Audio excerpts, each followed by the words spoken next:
Auschwitz, el campo de la muerte nazi donde más de 1 millón de personas, en su mayoría judíos, fueron asesinadas. Personas con familia y amigos.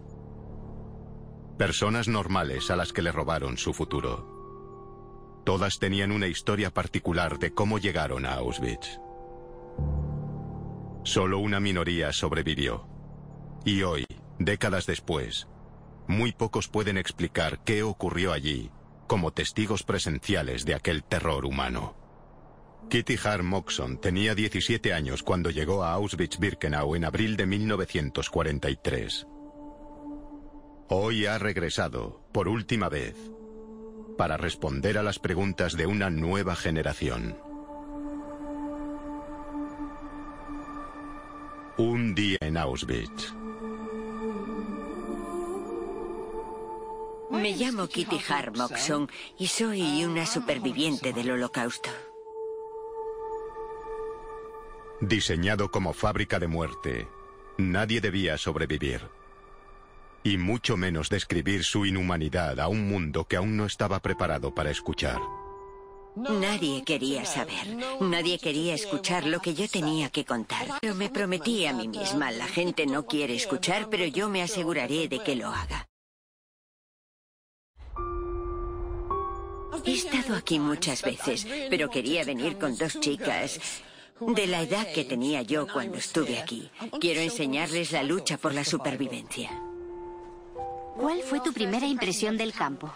Había una cantidad de barro increíble y entonces vi brillar algo en la distancia. Cuando llegamos, vimos figuras casi fantasmales, con la cabeza afeitada, asustadas, vestidas con harapos. Tenían los ojos enormes, gritaban en todos los idiomas, les pegaban. Y pensé, Dios mío, esto nos pasará a nosotros.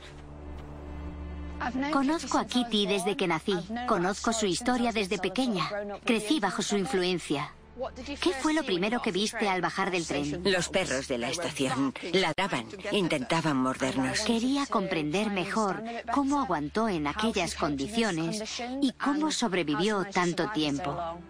Ahora estamos entrando en el campo de las mujeres. Conocí a Kitty cuando nos dio una charla en el colegio. Me acerqué a hacerle unas preguntas. Ahora estoy nerviosa y atenta porque quiero verlo todo desde una perspectiva diferente a la que vi en clase. Fijaos en esas torres, son las chimeneas de los barracones. ¿Qué te ocurre en esos años de formación entre los 13 y los 16? Pues que se forma tu personalidad para el resto de tu vida. Auschwitz es el lugar que mi abuela siente como su hogar y siempre vuelve a llamarla. Kitty Hart fue una de las primeras supervivientes que contó su historia. Ella nos permite acceder a esa experiencia con el poder de sus palabras. Hay que tratar lo que Kitty dice como si fuese música. Yo escucho lo que dice e intento escuchar también las cosas que no dice. ¿Veis este cruce? Era el cruce hacia la vida o hacia la muerte. Que Kitty fuese testigo ocular y que pueda decir esto es lo que yo vi, garantiza que nadie pueda negarlo, que la intención de los culpables era clara y que es incuestionable que lo que ella vio es lo que pasó. Ibas caminando y te quedabas atascada en el barro y todo el mundo se caía en él. No puedes escuchar sin más y decir, pues vale. Esto nunca debería haber pasado, no debería haber existido. Y como ser humano piensas en la experiencia de los demás y te das cuenta de que ese no es lugar para nadie.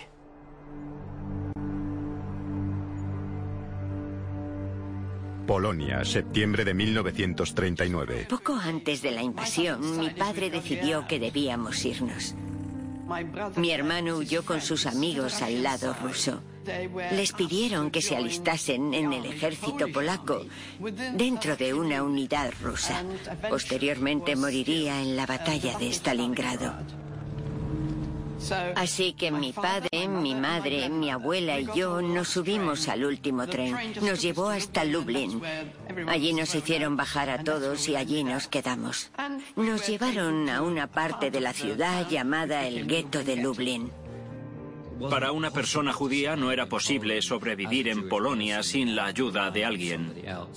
La madre de Kitty, en tiempos de crisis, ¿qué hace? Dar clases de inglés a la gente y así entabla relación con un cura. El cura le dijo a mi madre, si llega un momento en el que no ves una salida, acude a mí y veré lo que puedo hacer. El cura consigue ayudarles y arriesga su propia vida para conseguirles documentos de salida. Tuvimos que separarnos de mi padre. El cura nos dijo que no sobreviviríamos los tres juntos. Mi padre tuvo que ir a trabajar en un aserradero, no sabíamos dónde, y mi madre y yo nos fuimos al centro de Lublin. ¿Por qué? Porque también estaban reuniendo a la población polaca. Cuando identificaban a las personas, las llevaban a las fábricas de Alemania.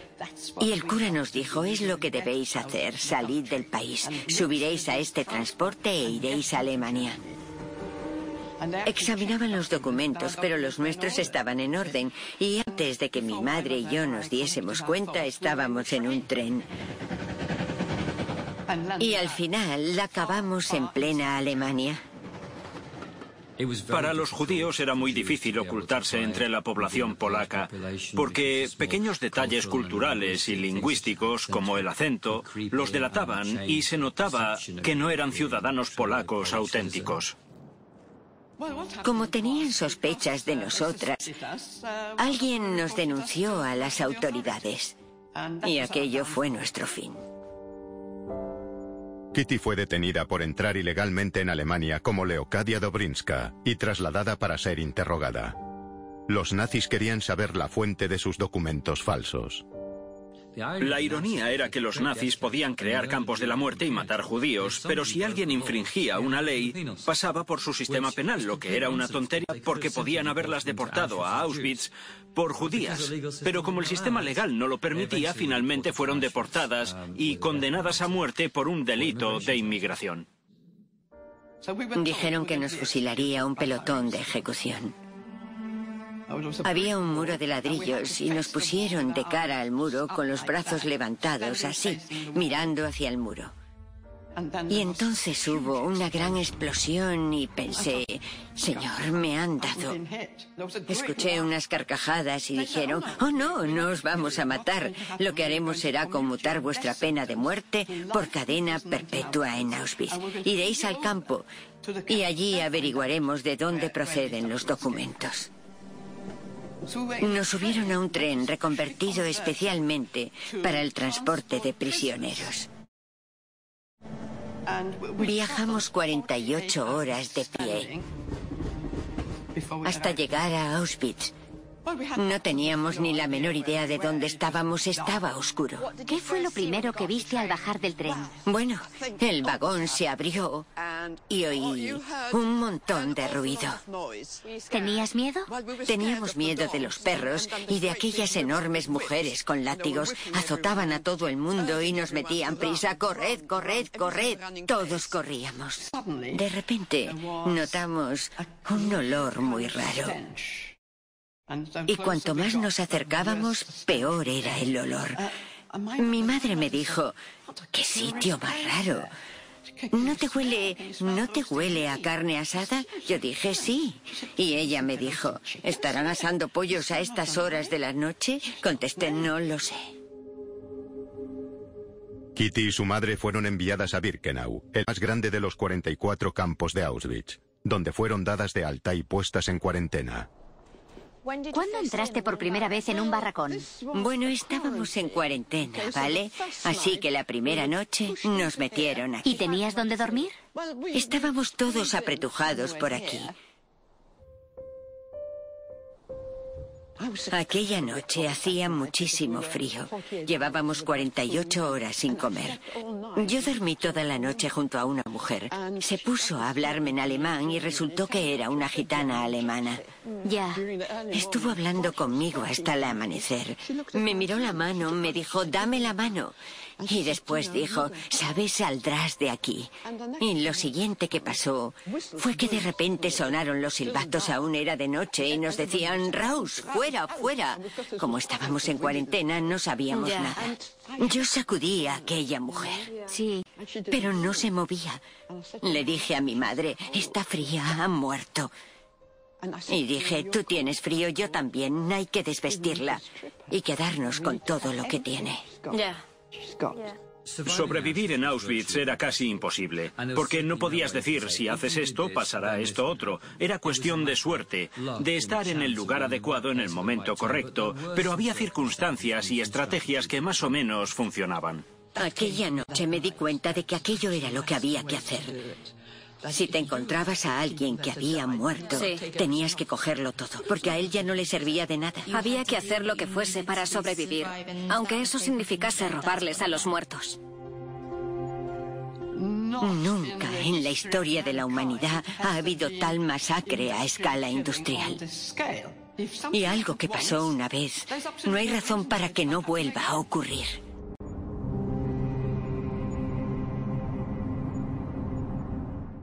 En 1943, Kitty fue asignada a trabajar en una nueva línea de ferrocarril de Birkenau llamada La Rampa. En 1944 fue testigo de cómo empezaban a llegar transportes de judíos desde Hungría. ¿Qué importancia tenía la rampa? La gente llegaba en vagones de ganado. A veces llegaban varios trenes en 24 horas. Llegaban como envasados al vacío. Apenas entraba aire entre los tablones. A veces los trenes estaban parados allí horas antes de poder descargar. ¿Moría gente en ellos? Sí, moría mucha gente antes de llegar. Algunos viajaban varios días antes de llegar. ¿Y sospechaban lo que les pasaría al bajar del tren? No tenían la menor idea de lo que iba a pasar. Había personas que llegaban de los guetos, así que no esperaban nada bueno, obviamente. Todo era agradable y tranquilo, porque no querían que la gente entrase en pánico. Por megafonía decían, hay tifus, vamos a desinfectaros. Y entonces los separaban. Había grupos de mujeres y de mujeres con niños. Dejen el equipaje, ya lo recogerán más tarde. Entonces llegaban los soldados, los hombres aquí, las mujeres aquí, mujeres con niños aquí. Tú llévate a tu hijo, no pasa nada, llévatelo. No vamos a separaros. Fue terrible saber que estábamos en el mismo lugar en el que habían estado ellos. En la rampa, las mujeres con niños y los ancianos eran enviados directamente a la muerte. Si eras joven, estabas capacitado y en ese momento necesitaban trabajadores. Te elegían para trabajar como esclavo, lo que significaba que te elegían para morir lentamente, no para hacerlo rápidamente en las cámaras de gas.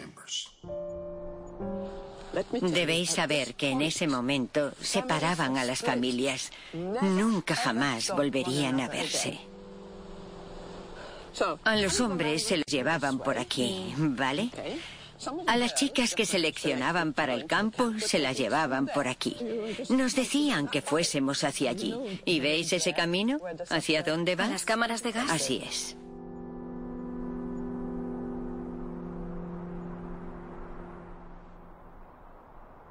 ¿Qué pasaba al llegar al campo? Nos llevaban a un edificio como este, que no sabíamos lo que era. Lo llamaban la sauna, aunque no como lo entendemos nosotros. Era el lugar de procesamiento. Lo primero que hacían era desnudarte, te lo quitaban todo. Te rociaban con un líquido verde y te afeitaban el cuerpo. Después se embalaba y se enviaba a procesamiento. El pelo se usaba para hacer telas y para forrar submarinos y detonadores. Después te tatuaban. Y creedme, ahí te dabas cuenta de que ya no eras la misma persona. Cuando te tatuaban el brazo, dejabas de tener el nombre que te habían dado tus padres. Pasabas a ser un número. Te arrebataban totalmente tu identidad. No solo es algo repugnante para cualquier ser humano, sino que es mi abuela y quisieron convertirla en un animal. Sin el pelo y sin la ropa, pierdes todo aquello que te define. Y hay quienes recuerdan que en ese momento se sintieron ridículos. Me cuesta imaginarme cómo sobrevivió. En cada esquina había algo impidiendo que sobreviviese.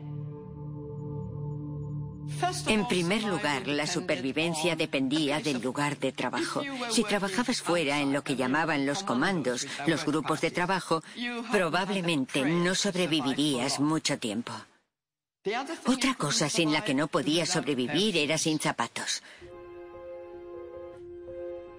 Lo malo era que te daban zuecos de madera y con eso te quedabas atascado en el barro, te salían heridas en los pies, se te infectaban y morías. Si no tenías un cuenco estabas muerto porque nadie te daba su cuenco. Así que la supervivencia dependía de intentar no pensar en nada, sino de tener visión de túnel y de pensar como un animal. Imaginaos, ¿qué hace un animal? ¿Qué necesita un animal? No necesita gran cosa para sobrevivir, pero lo primero que necesita es alejarse de los depredadores, alejarse de personas que intentan matarlo. Había capos, capataces de la prisión, que eran más crueles que los propios soldados alemanes. ¿Y cómo te alejas de esas personas? Cualquier prisionero de confianza podía matarte. Era imposible elaborar una estrategia de supervivencia. No había un porqué, se hacía todo porque sí. ¿Sabéis que los barracones de madera estaban pensados para 52 caballos y pusieron literas hasta arriba? ¿Había 1000 personas aquí? 1000 personas dentro, así es. ¿Qué era lo primero que hacíais por la mañana al despertar? Te despertabas con el sonido de los silbatos sobre las 4 de la mañana. Pasaban lista 2 veces al día y esa revista era uno de los grandes terrores del campo. Sonaban los silbatos y todo el mundo gritaba: ¡Fuera, fuera, fuera! ¡Raus, raus! Era el caos. 1000 personas tenían que salir por esa puerta. Y en el suelo ahora hay hierba, pero entonces había barro. Eso era un enorme mar de barro. Siempre decíamos, si encontrásemos una brizna de hierba, ¿qué haríamos con ella? Comérnosla. Ya. La gente tropezaba y caía en el barro y tenías que ponerte en la formación. La selección no tenía lugar solo al llegar. Era algo diario.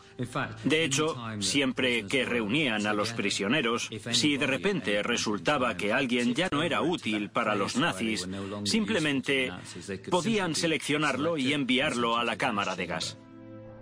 La gente se desplomaba y moría. Moría de cansancio, de agotamiento, de dolor. ¿Tuviste que recoger algún cadáver después de pasar lista? Sí. ¿Lo hiciste? Oh, sí. Cuando estuve en el aire en comando era lo que hacía.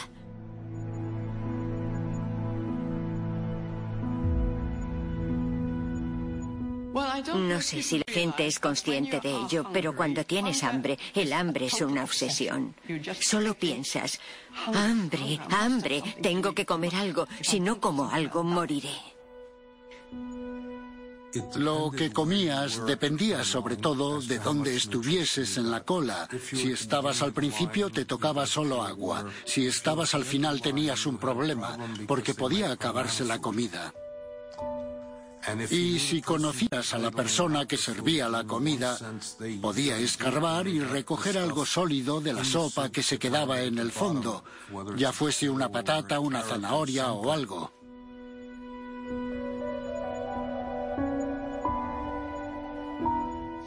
El hambre es lo peor que alguien puede experimentar, creo yo.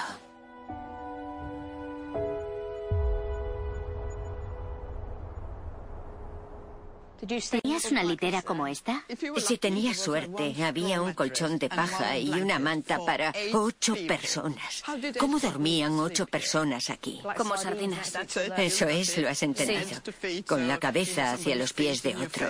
Sí. ¿Moría gente de noche? ¿Tuviste experiencias Sí, así? moría gente de noche, claro.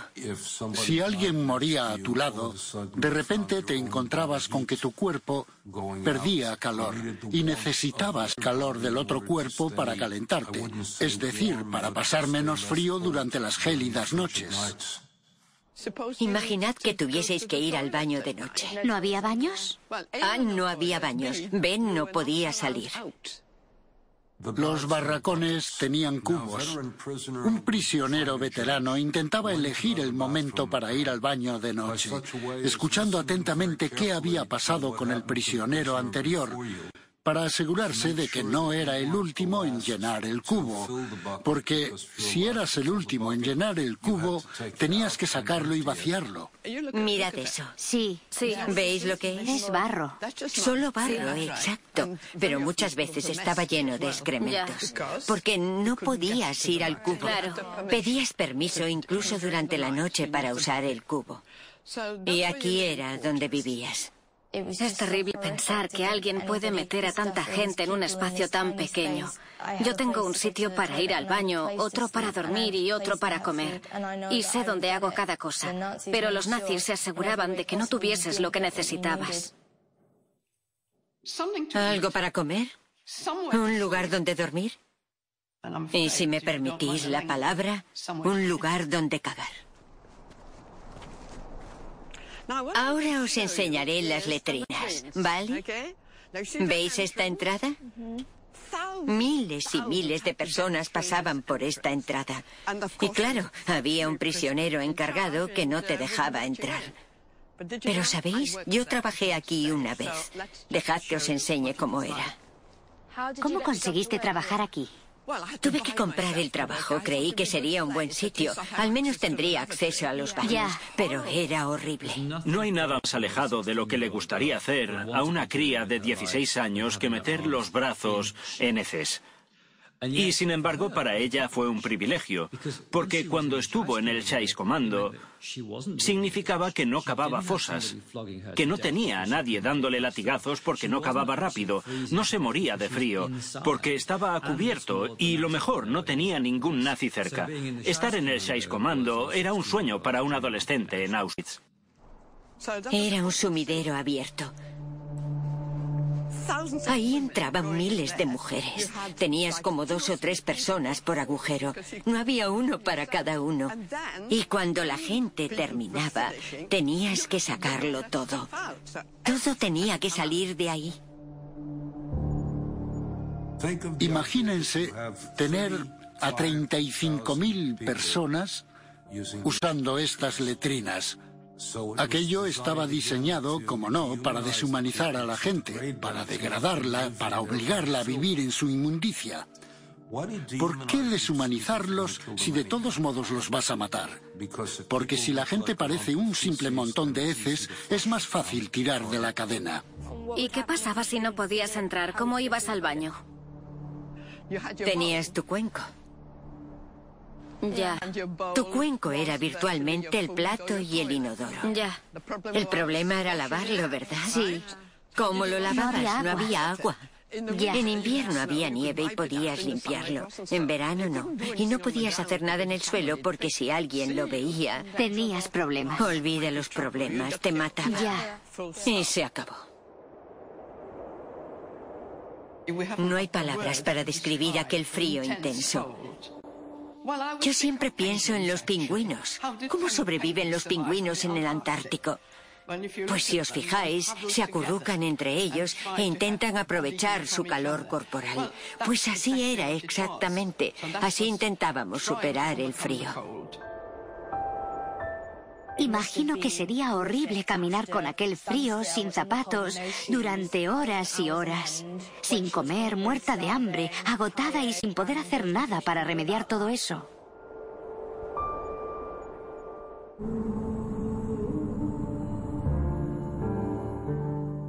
Durante la selección era cuando más miedo pasábamos, porque elegían aleatoriamente quién moriría. Así que ese era el momento de mayor terror, las selecciones. ¿Qué es ese bloque? Se llama bloque 25. Está ahí el número. Sí. ¿Veis los barrotes en las ventanas? Sí. Era el único que los tenía, el bloque de la muerte. El bloque 25 era el lugar en el que los reclusos, una vez seleccionados, eran enviados para morir. Los nazis, como querían gestionar el campo de la manera más eficaz posible, no seleccionaban solo a 2 o 3 reclusos y los enviaban a la cámara de gas, porque así no compensaba encenderla. Lo que hacían era seleccionar a varios centenares de prisioneros que ya no eran útiles y los enviaban a la cámara de gas cuando les convenía. Os explicaré lo que pasaba aquí dentro. Nadie quería acercarse por aquí, porque cuando llevaban a cabo la selección en estos bloques, la gente tenía que desnudarse y presentarse ante el médico de las SS. Y si no les gustaba tu piel, o estabas muy delgado, o no podías caminar, tomaban nota y apuntaban tu número. O sea que no sobrevivías si entrabas ahí. No, nadie Si entrabas, sobrevivía. morías. Nunca salías de aquí. Ya. En cuanto entrabas era el final. Me ha impresionado mucho todo eso. Kitty me contó que esa gente iba desnuda y que sacaban la mano por la ventana para suplicar comida, agua, lo que fuese.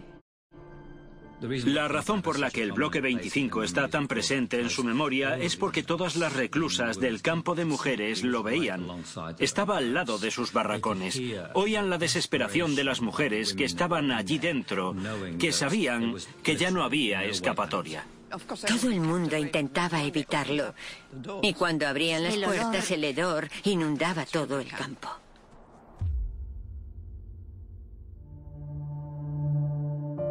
Well, language was a big problem because the camp had its own language, and it was actually a combined German and Polish sort of slang. For instance, the woman who was in charge of the block was called the Stubenälteste. So if you didn't know the German word, you wouldn't have known what it was. Her helpers were called Stubowa. Stube is a room in German, but it was kind of made into Polish. It was a slang that you had to understand, and that was a problem with the Greeks, the Italians, the Hungarians. They just couldn't understand. If you didn't, again, you couldn't survive.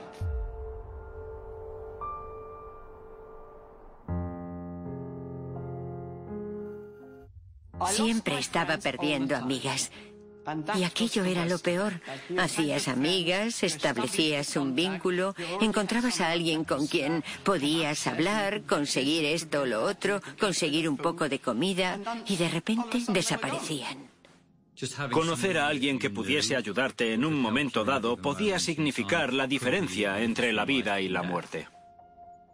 Todo el mundo necesitaba la amistad, ese sentimiento de te necesito para poder sobrevivir en un lugar diseñado para que no lo consigas.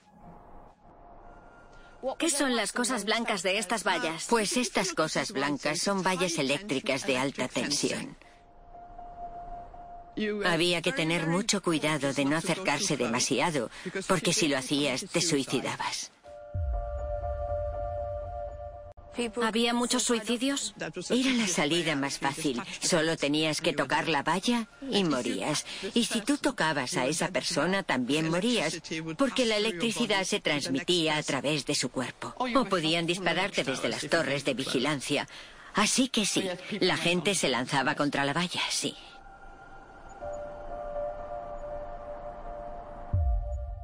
Había una palabra universal que utilizábamos que era organizar, significa conseguir algo. No importaba lo que fuese, ni si lo habías comprado, robado o encontrado. La palabra que lo definía era organizar.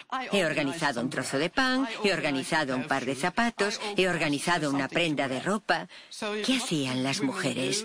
Intentaban formar grupos de 2 o 3, 4 era lo mejor.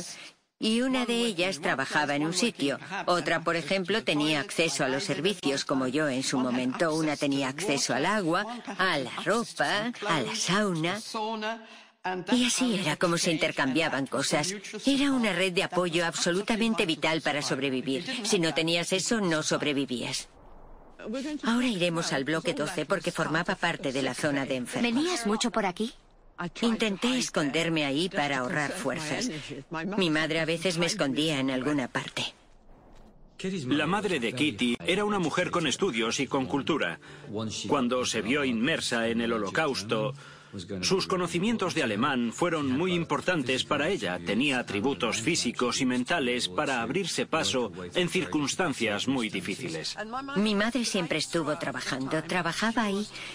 En teoría era enfermera, pero por supuesto no se podía cuidar a nadie. Mi madre psicológicamente intentaba mantener a las personas con vida, suplicándoles que viviesen un día más. Como trabajaba en el hospital, su madre podía ayudar a Kitty.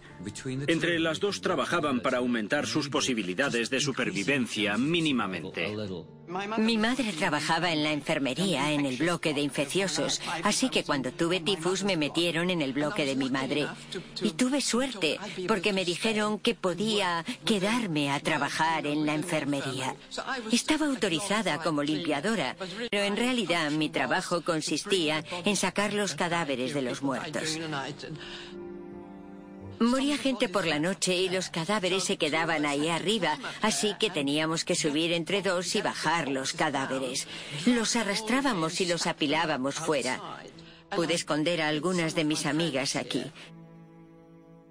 Conseguía meterlas aquí porque tenía acceso, pero también les decía que era el lugar más peligroso porque casi todos los días venían médicos de la SS y llevaban a cabo selecciones. Sentaban a las personas y después las obligaban a saltar. Si no saltaban de la litera, las mataban.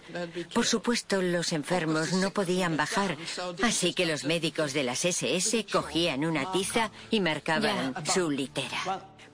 Por supuesto, todos sabemos lo que ocurría. Aparecían los doctores de la muerte y decían, hoy vaciaremos ese bloque y eso significa que ese día morirían todos. ¿Y sabían lo que iba a pasar? La gente lo sabía. Ya. Teníamos que ponernos así, en círculo, cogidos de la mano.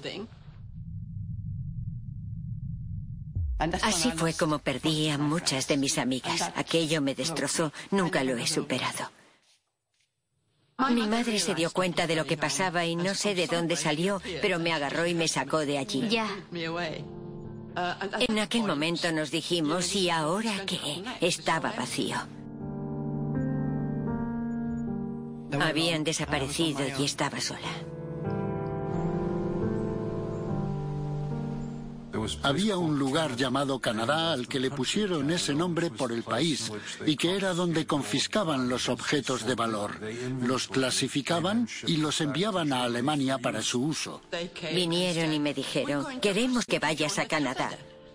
Mi madre me dijo, allí habrá comida, tienes que ir, habrá comida, la encontrarás entre la ropa. Ya. Así que dije, sí, vale. Y así fue como llegué a Canadá.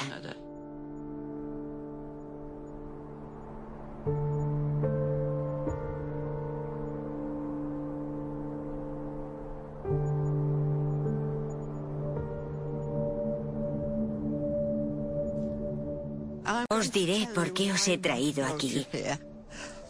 Aquí llegaban miles y miles de personas con todas sus pertenencias. Kitty quería contar la historia de Canadá. Para ella es una prueba. Cada una de aquellas maletas pertenecía a un ser humano. Cada uno de aquellos abrigos había sido utilizado por alguien. Lo que intenta transmitir, creo yo, es la magnitud de la masacre basándose en el tamaño del lugar. Había 30 cobertizos, todos ellos llenos de objetos personales, y nosotras estábamos encargadas de seleccionarlos. ¿Cuánto tiempo trabajaste aquí? Estuve aquí 8 meses. Había 2 entradas. ¿Sí? La entrada del fondo tenía un montón enorme, como de 3 pisos de altura. Allí estaban mezcladas las cosas de todo el mundo. Había documentos, ropa de niño, carritos de bebés. Todo estaba mezclado allí al fondo. Y después se llevaba a cobertizos individuales donde se clasificaba. Mi trabajo consistía en clasificar las chaquetas de hombre. Ya. Así que tenía que buscar chaquetas de hombre. Y no siempre las encontraba, pero tenía que cumplir una cuota diaria. ¿Qué pasaba si no cumplías tu cuota? Te castigaban si no cumplías tu cuota.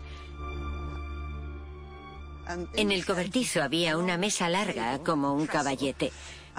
Ponías las chaquetas sobre el caballete y abrías todas las costuras. ¿Qué creéis que había allí dentro? Montones de joyas, seguro. Montones de joyas. Diamantes, joyas, Ya. dinero de diferentes países. ¿Y siempre lo guardabas todo o te guardabas algo? No, si te quedabas un solo objeto de valor, era el final. Porque había una inspección constante. Encontramos muchísimos billetes, como os Ya. podéis imaginar. Sí. ¿Qué creéis que hacíamos con el papel moneda? Porque no valía para nada. ¿Qué hacíamos con él? ¿Os abrigabais con él? No, lo Papel usábamos higiénico. como papel higiénico. Vaya. Todas las monedas, dólares, coronas, fuese la moneda que fuese, se usaba Ya. como papel higiénico. Una de las SS que nos llevó a Canadá nos dio un discurso. Nos dijo que una vez que entrábamos allí jamás volveríamos al campo principal, porque no podíamos contar lo que habíamos visto. Solo había una forma de salir de allí y era por la chimenea.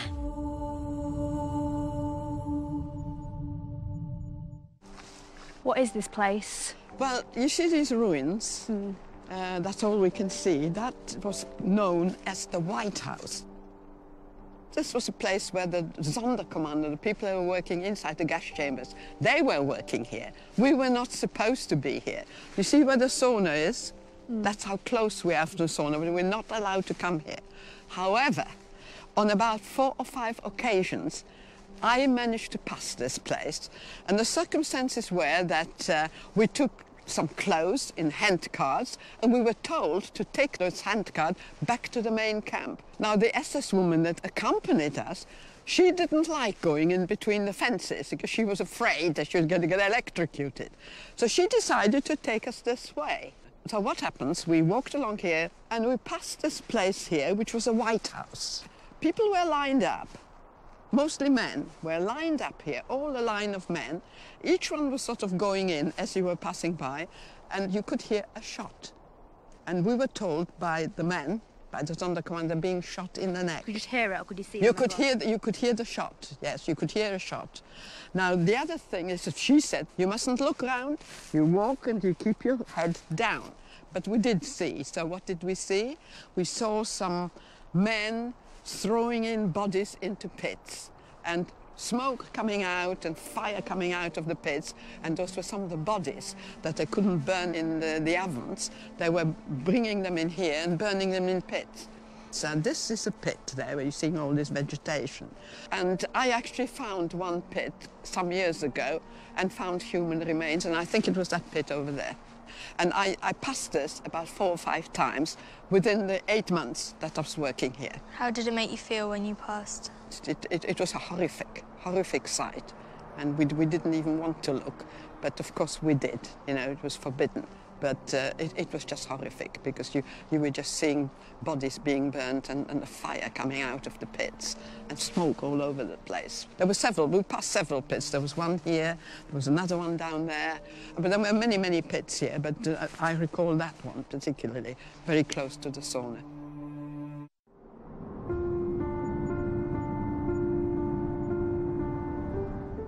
Aquí es donde moría la gente. Era la zona de exterminio de Auschwitz. Aquí no se veía nada. En aquella zona todo estaba quemado para borrar todo rastro. Foto rusa de la liberación. En 1944, 5 cámaras de gas funcionan a su máxima capacidad. Kitty Hart Moxon estaba asignada a la sección Canadá de Auschwitz-Birkenau, junto al crematorio número 4. Donde se gaseaban judíos todos los días. Detrás de esa valla estaba la cámara de gas y el crematorio número 4. Sí. Y teníamos vistas directas a esa cámara de gas. ¿Veis ese bosque? Sí. Aquí era donde esperaban los grupos. Los niños pequeños corrían. No sospechaban lo que iba a ocurrirles. Los introducían en los crematorios. Había un vestuario. Y le decían a la gente que recordase dónde colgaba la ropa para después recogerla. No teníamos contacto porque estábamos detrás de la alambrada y además era muy peligroso. No nos dejaban. Ya. No serviría de nada. Si les dijésemos que iban a morir, ¿les habríamos ayudado? No, era mejor que no lo supiesen. Imágenes de los restos del crematorio número 2. Una vez en la cámara de gas, se sellaba por fuera. Un miembro de las SS se ponía una máscara antigás y subía por una escalera con una lata en la mano. Arrojaba un polvo que era el gas. Y entonces, de repente, empezabas a oír gritos. La cámara de gas del crematorio era enorme. Sí. Tenía los muros muy gruesos, pero oías cómo se ahogaba la gente, cómo gritaba, y tras 20 minutos llegaba el silencio.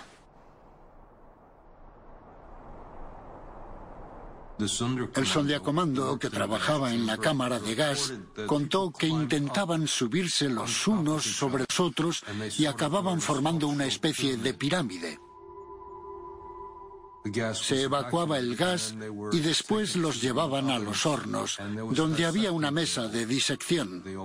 Los abrían para asegurarse de que no habían muerto con algo valioso en su interior. Lo que se hizo en Birkenau, básicamente, fue reducir al ser humano a un subproducto consumible del proceso de asesinato.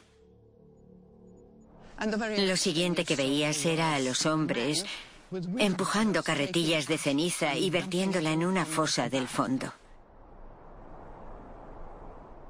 ¿Creéis que yo podía creerme todo aquello? No, ¿hablabas con tus amigas de lo que veíais? Intentábamos no hablar de ello. Ya. Sabíamos qué estaba pasando, pero decidimos que era mejor no comentarlo, no mirar. Claro. Sabemos lo que pasa, pero no miramos.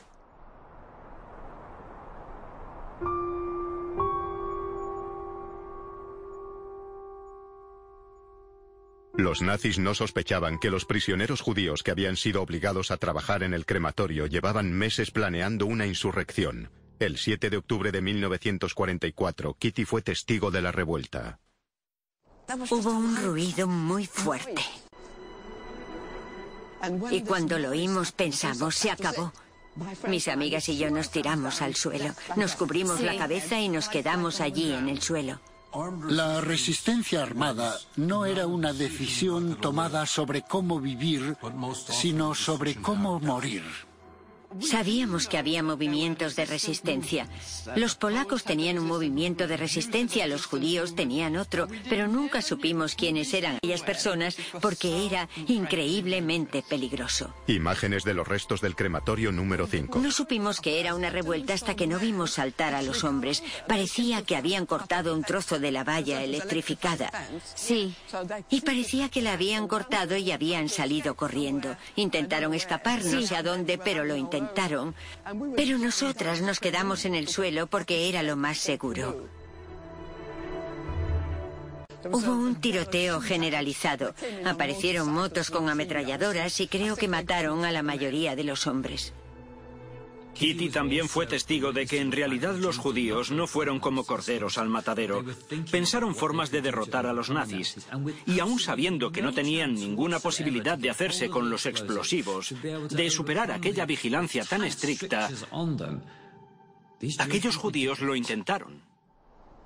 Después de la revuelta hubo una gran investigación. Pasaron revista y hubo una investigación. Y durante ella llegó una mujer de las SS y dijo mi número. 39934. Y me llevaron de vuelta al campo principal. Yo no tenía ni idea de por qué, pero más tarde me enteré de que había sido mi madre, que había hablado con uno de los comandantes y le había dicho que yo llevaba trabajando 8 meses y que como a ella la evacuaban, si podían evacuarme a mí también. ¿Y por qué crees que os dejaron marchar? No lo sabemos, no lo sabemos. Creo que mi madre hablaba un alemán perfecto y no suplicó, no se arrastró, simplemente se levantó y habló. Pidió hablar con él de una manera adecuada y creo que él aceptó y dijo mi número. Me trasladaron al campo principal. Estábamos en la lista de evacuados y mi madre miró a nuestro alrededor y pensó, oh Dios, somos prisioneros de confianza, capos.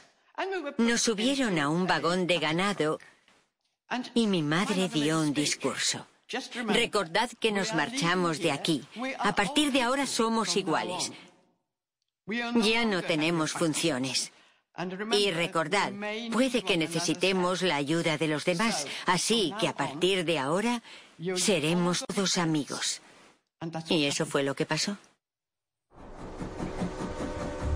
Tras abandonar Auschwitz-Birkenau en noviembre de 1944, Kitty y su madre pasaron por 6 campos más y varias marchas de la muerte, antes de ser liberadas finalmente en Salzwedel, Alemania, el 25 de abril de 1945.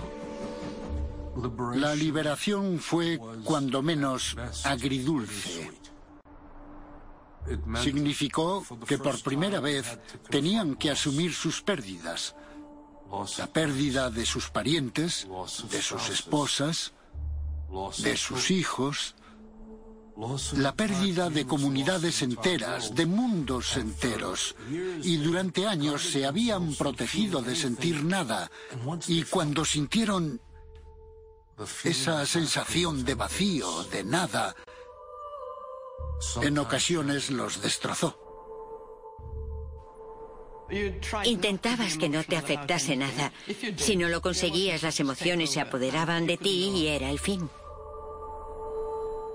Que una nación civilizada suba gente a un tren, la lleve a una cámara de gas, la aniquile, confisque y recicle las partes de su cuerpo y lo haga sistemáticamente cada día, es inconcebible. ¿Cómo pudo ocurrir algo así? Me sentí muy avergonzada del mundo y muy decepcionada de que hubiese podido ocurrir algo así. Algunos dicen que solo es un momento de la historia, pero no comprenden lo importante que es para nosotros hoy. Yo soy la prueba de su supervivencia. Si ella no hubiese encontrado esperanzas para seguir adelante, yo no estaría aquí. Quiero mostraros algo.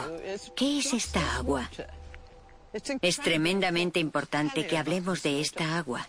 Mujeres, hombres, niños. Este es el lugar donde descansan. Esto es un cementerio.